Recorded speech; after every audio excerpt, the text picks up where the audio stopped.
अगर किसी आदमी का मंगल 10वें घर में बैठा हो तो वो कर्जा होगा ही नहीं उसके ऊपर, क्योंकि मंगल अपने घर में जहाँ बैठा होता है तो तरक्की पे तरक्की होती जाती है। क्या पिछले कर्म मैटर करते हैं? बिल्कुल करते हैं जी। पिछले जन्मों का हिसाब किताब यहाँ चुकाना भी पड़ता है और बताना भी पड़ता है। तो इस जन्म में ऐसा क्या किया जाए कि कर्जा चढ़े ही ना? सबसे तो पहले होता है कर्जा चढ़े या ना चढ़े का मतलब होता है अपना संगत सबसे मेन रखता है। आप किन लोगों में बैठते हो, ये एस्ट्रोलॉजी में दिन भी बहुत मैटर करते हैं। बिल्कुल करते हैं। जैसे कि कई लोगों का मानना है कि शनिवार को लोहा नहीं खरीदना चाहिए, ये बहुत से लोग कहते हैं, लेकिन ये सच नहीं है। कई लोगों को तो ये नहीं पता कि आखिरकार ये पाठ पूजा की कैसे जाती है, इसका सही तरीका क्या है, कि इसका भी तरीका होता है। बिल्कुल होता है जी, इसका नहीं, हर एक काम का तरीका होता है, कोई भी काम बिना तरीके से नहीं बनता।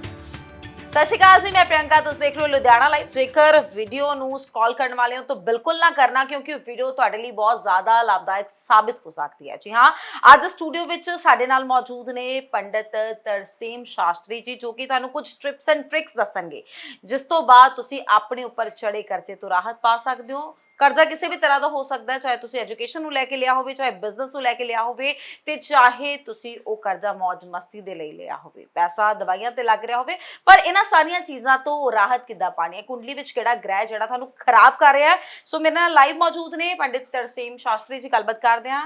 नमस्कार नमस्कार जी।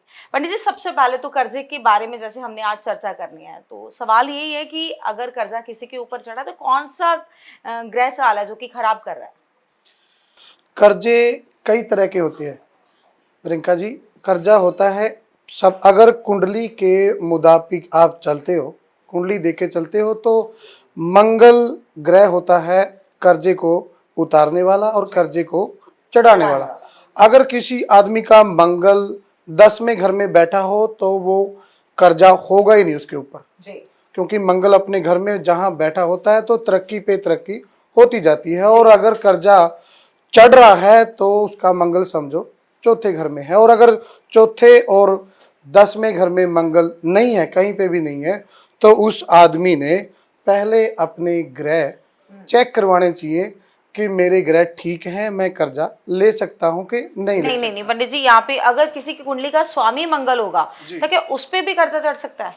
बिल्कुल चढ़ सकता है। स्वामी एक अलग चीज होती है, लेकिन ये भी देखा जाता है कि किस ग्रह की दशा चल रही है और किस ग्रह की महादशा चल रही है और कौन सा उनके साथ प्रतंत्र दशा में है। अगर मंगल की महादशा है और मंगल के साथ मंगल का कोई दुश्मन ग्रह बैठा है तो वो मंगल को कार्य करने नहीं देता। इस करके कुंडली चेक करा के कर्जा लेना और देना चाहिए। पंडित जी, बहुत सारे लोग हैं जो कि कर्जा ले तो लेते हैं, लेकिन उनको समझ नहीं आता, ले लिया कर्जा, तारीख दे दी, उतारना भी है, मन भी करता है उतारने को, लेकिन उतारना उनके लिए मुश्किल हो जाता है, दिन ब दिन कर्जा बढ़ता जाता है। इसका क्या कारण है? इसके एक साधारण से उपाय है। अगर कर्जा ले लिया और चढ़ रहा है, उतर नहीं रहा है, दिन प्रतिदिन बढ़ता ही जा रहा है, तो आपने क्या करना है, मंगलवार के दिन हनुमान के मंदिर में जाके एक मीठा पान, एक संधूर चमेली का तेल से भगवान के आगे चढ़ाइए और फिर हनुमान जी का दाहिने हाथ से लेप करके कहिए, ओम हनुमत हनुमत आय नमः। छोटा उच्चारण है और बड़ा है। पवन तनय संकट हरण मंगल मूर्ति रूप राम लखन सीता सहित हृदय बसो सुर भूप। ये अगर सारी हनुमान चालीसा आपको नहीं आती तो ये मंत्र से भी आपका कर्जा, आप ये 5 मंगलवार कर लीजिए और आप खुद कहोगे कि मेरे पे कर्जा था ही नहीं। बड़ा सूक्ष्म और उत्तम उपाय है, आप इसको करके देख लीजिए। पंडित जी, कई बार ऐसा होता है ना, अगर किसी पर कर्जा चढ़ रहा है या किसी ने कर्जा पैसा दे दिया, उसको वापस नहीं मिल रहा, तो लोग बोलते हैं ये तो उसके पिछले जन्मों का हिसाब हो, पिछले कर्मों का हिसाब होगा। क्या पिछले कर्म मैटर करते हैं? बिल्कुल करते हैं जी। पिछले जन्मों का हिसाब किताब यहाँ चुकाना भी पड़ता है और बताना भी पड़ता है। अगर इस घड़ी में आज एक बच्चा पैदा हो रहा है अंबानी के घर में और एक बच्चा पैदा हो रहा है रिक्शा चलाने वाले के घर में, वही टाइम, वही लगन, वही योग, वही राशि, वही नक्षत्र है, तो फिर वो गरीब के घर में पैदा हुआ और ग्रह भी वही है और नक्षत्र भी वही है, तिथि भी वही है। जी ये पिछले जन्मों का हिसाब किताब होता है। जैसा कर्म करता है वैसे कर्मों के अनुसार आदमी अपना जन्म लेता है, अर्थात पिछला जन्म हिसाब किताब चुकाना पड़ता है। जी। सो इस जन्म में ऐसा क्या किया जाए कि कर्जा चढ़े ही ना? सबसे तो पहले होता है कर्जा चढ़े या ना चढ़े का मतलब होता है अपना संगत सबसे मेन रखता है। आप किन लोगों में बैठते हो। एक कहावत थी कि आप 2 महीने बिजनेसमैन में बैठना शुरू कर लो तो तीसरे महीने बिजनेसमैन आप बन जाओगे। आप पहलवानों में बैठो तो आपका पेट कभी बड़ा नहीं होएगा। आप पढ़े लिखे लोगों में बैठो तो बोलने की नॉलेज आ जाएगी, और आप शराबी और जुआरियों के पास बैठो तो 2 महीने बाद आप भी हो जाओगे। संगत का असर जिंदगी में बहुत बड़ा होता है। दूसरा, अपने ग्रहों को हर साल वर्षफल बनवा के दिखवाना चाहिए, जी और में जिस ग्रह की जो दिशा चल रही है उसके उपाय करने से भी कर्जा नहीं चढ़ता। जी। सो जैसे कि हिंदू धर्म में, ये सनातन धर्म में ये चीज मानी गई है ना कि अगर आप इस भगवान की पूजा करते हैं तो आपको ये चीज मिल सकती है। और क्या मतलब किस भगवान की पूजा करने के बाद जो कर्जा उतरना शुरू हो जाता है? क्या हनुमान जी की पूजा कंटिन्यूसली करनी चाहिए? नहीं, हनुमान जी तो ऐसा है कि मंगल ग्रह मेन होता है कर्जा का, वीरवार होता है। अगर आपने कर्जा देना है तो किसी के पैसे देने हैं तो वो मंगलवार को दे के आइए तो बहुत जल्दी कर्जा उतरता है। और अगर किसी से आपने पैसा लेना है तो आप वीरवार को लेके आइए तो आप पे कर्जा ना चढ़ेगा ही नहीं, बल्कि आप बिल्कुल सही तरीके से जियोगे अपनी जिंदगी। मतलब दो चीजों को बहुत ध्यान में रखना है। हाँ, अगर किसी से लेना है तो आप वीरवार को लेके आइए, और अगर किसी का कर्जा आपने देना है तो आप मंगलवार को कर्जा ये उसका एस्ट्रोलॉजी में दिन भी बहुत मैटर करते हैं। बिल्कुल करते हैं जी। जी इसके जैसे कि कई लोगों का मानना है कि शनिवार को लोहा नहीं खरीदना चाहिए।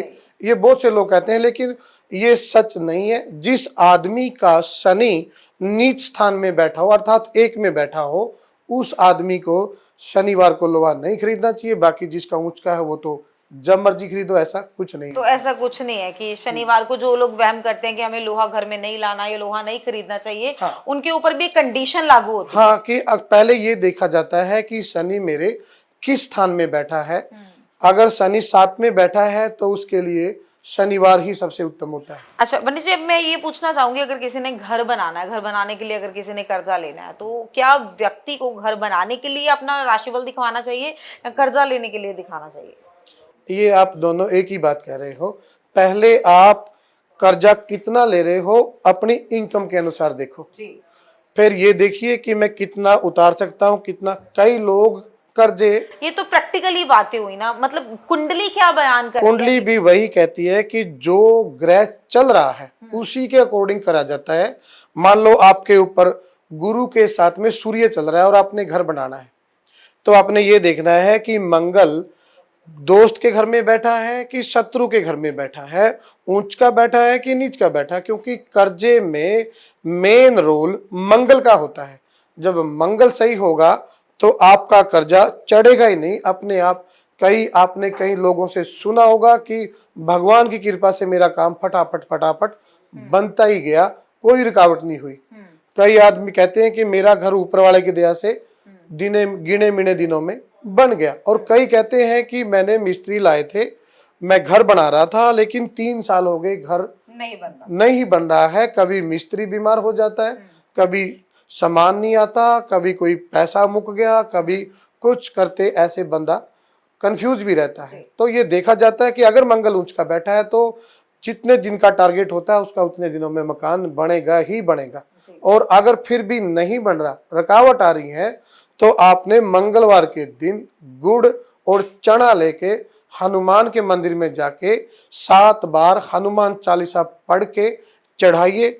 ये उपाय आपने सिर्फ 4 मंगलवार करना है। उसके बाद आपके ऊपर कोई काम रुक जाए तो आप मुझे फोन कर लीजिए, मैं इस चीज का जिम्मेवार हूँ। बहुत स्पीड में काम बनता है। जी। क्या कोई ऐसा तंत्र मंत्र भी है जिसका उच्चारण करने से जो है कर्जा रहित हो सकता है इंसान? नहीं, एक बंदे को एक मंत्र आता है जिसको आप 24 घंटे भी उच्चारण कर सकते हो, और उससे कर्जा की बात अलग है, सारे ही काम बनते हैं।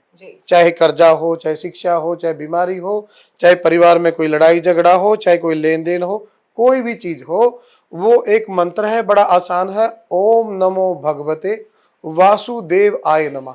वे ओम, जो दुनिया में जब सृष्टि बनी थी तो भगवान नारायण ने ही सारे अवतार लिए थे जी। और वो वासुदेव हैं, भगवान नारायण। तो वो कहते हैं कि ओम नाम में से वासुदेव आके, जैसे सुदामा के ऊपर कर्जा था, जी। वासुदेव ने आके चमत्कार किया, रातों रात उसके कोठी भंगले किए। मीरा थी, उसका ऋण भी वासुदेव ने चुकाया। दन्ना भगत था, उसका भी ऋण वासुदेव ने चुकाया। नरसी भगत था, उसका ऋण भी वासुदेव कृष्ण ने ही चुकाया। इस करके अगर कर्जा भी चढ़ रहा है तो उसको अगर प्रसन्न करना है तो सिंपल सा उच्चारण है, ओम नमो भगवते वासुदेवाय नमः। इसका चैंटिंग कितनी बार करनी है? 108 बार एक माला माना जाता है। वो होता है जब आप मंदिर में बैठे हो। जी। पंडित जी, कई लोगों को तो यही नहीं पता कि आखिरकार ये पाठ पूजा की कैसे जाती है, इसका सही तरीका क्या है, कि इसका भी तरीका होता है? बिल्कुल होता है जी। इसका नहीं, हर एक काम का तरीका होता है। कोई भी काम बिना तरीके से नहीं बनता। सबसे पहले अगर आप अपनी पूजा पाठ का तरीका नहीं जानोगे तो पूजा पाठ का फल भी नहीं मिलेगा।